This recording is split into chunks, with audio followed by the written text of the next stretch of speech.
গ্রামের মেয়ের মর্মান্তিক পরিণতির সুবিচার চেয়েছিল কামদুনি, চেয়েছিল দোষীদের চরম শাস্তি, কিন্তু সেই দাবি পূরণ হয়নি। উল্টে জুটেছে মাওবাদী ও সিপিএম তকমা।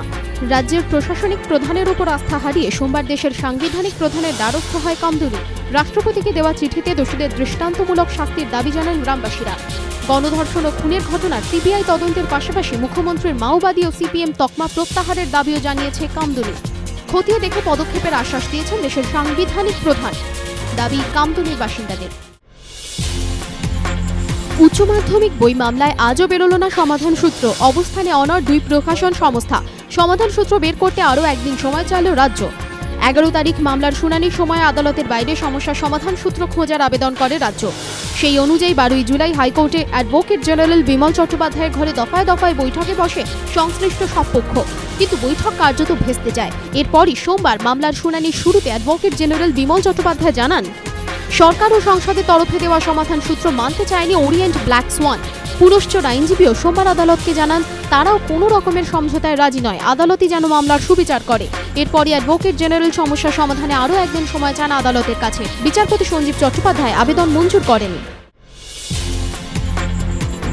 2 বছরে কতটা এগিয়েছে প্রেসিডেন্সি, আর কি কি দরকার উৎকর্ষ কেন্দ্র গড়তে? ময়না তদন্ত করতে বসছে প্রেসিডেন্সির উপদেষ্টা গোষ্ঠী। বিশ্ববিদ্যালয়ের মুখ্য উপদেষ্টা অধ্যাপক অমর্ত্য সেন সোমবারই এ বিষয়ে কথা বলবেন সুগত বসুর সঙ্গে। তারপর দিনভর উপদেষ্টাদের নিজস্ব বৈঠক চলবে মঙ্গলবারও। পরিকাঠামোর অভাব দেখিয়ে প্রেসিডেন্সি ছাড়ছেন অধ্যাপকরা।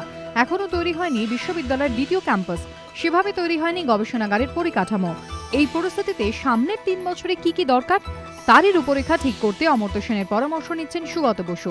সোমবার বক্তৃতা দিতে প্রেসিডেন্সিতে আসছেন অমর্ত্য সেন। সেদিন থেকেই কলকাতায় উপদেষ্টা গোষ্ঠীর 2 দিন ব্যাপী বৈঠক। বৈঠকের সিদ্ধান্ত এই মাসেই সুপারিশ আকারে পাঠানো হচ্ছে মুখ্যমন্ত্রীর কাছে। ভারত ভাগ্যবান, ধোনির মতো অধিনায়ক পেয়েছে। বক্তার নাম বঙ্গিপুরাপু ভেঙ্কট সাই লক্ষণ। স্টাইলিশ হায়দ্রাবাদীর ভারতীয় দল থেকে আচমকা নাটকীয় অবসরের পিছনে অনেকেই দেখেছিলেন অধিনায়ক ধোনির ছায়া। সময় পাল্টেছে।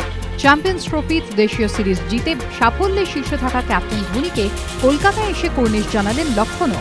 বললেন, অধিনায়কদের তুলনা করাটা তাঁর পছন্দ নয়, তবে ধোনির সবচেয়ে বড় গুণ চাপ নিতে পারার ক্ষমতা। টিম ইন্ডিয়া 2 তৈরির ক্ষেত্রে রবীন্দ্র জাদেজাদের খুঁজে বের করার পিছনেও অধিনায়কের জহুরি চোখে বাহবা দিলেন ভিভিএস। বছর শেষে দক্ষিণ আফ্রিকার সফরে কি সচিনের শেষ গন্তব্য? লক্ষণের জবাব, এই গ্রহের প্রথম মানুষ হিসেবে 200 টেস্ট খেলা অনবদ্য কীর্তি। 2010-11তেও সেঞ্চুরিয়ান আর কেপটাউনের জোড়া সেঞ্চুরি ছিল সচিনের। এবারও তেমনই ম্যাজিকের আশায় সচিনের প্রাক্তন সতীর্থ।